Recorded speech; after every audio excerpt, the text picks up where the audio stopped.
To make the best, creamiest mashed potatoes in the universe, you start with the obvious, peeling your potatoes, 2.5 pounds or roughly 1.2 kilos worth. But not just any potato, somewhat specific, but very easy to find.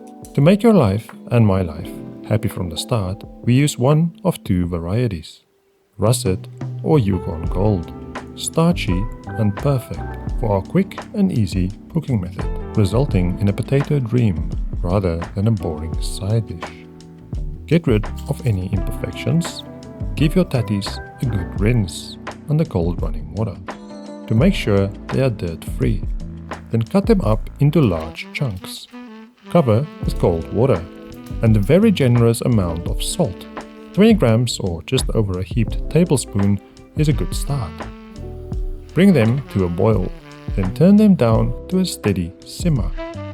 When your potatoes are about 80% cooked, we melt what is known in the chef's world as a little, but not too little, unsalted butter, 5 sticks or 550 grams worth. Gently melt it to avoid browning. Keep it warm on the side. Your potatoes are cooked when they logically are soft. Check this by poking them with a fork. They should break easily without resistance, a bit like a weak character. Once those are conquered, you drain them very well and let them steam dry in the pot for no more than 3 minutes, because we need them hot. The single biggest sin when making mashed potatoes, and a guaranteed one-way ticket to depression, loneliness, and bankruptcy, is mashing cold potatoes. Wrong potatoes and less than a little bit of butter will be okay, but not cold tatties. So while they're hot, work them through a fine meshed sieve, which works a gazillion times better than a potato ricer or a granny masher.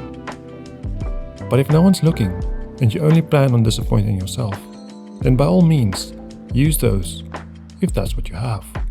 You mash your potatoes straight into the bit of melted butter we prepared earlier. This will look alarming, and you might sweat a bit when you see it turn into a split porridge of sorts. But don't worry, you're about to perform a miracle. You add 100 milliliters of milk or chicken's milk to make it vegan. Give it an aggressive yet merciful quick mix. And like magic, it turns into the creamiest, most luxurious, coziest mashed potatoes anyone can easily make at home. And it'll make many overhyped, ultra-sensitive cooks extremely jealous. But we don't care, because for us, the only thing left to do is go live a happy life.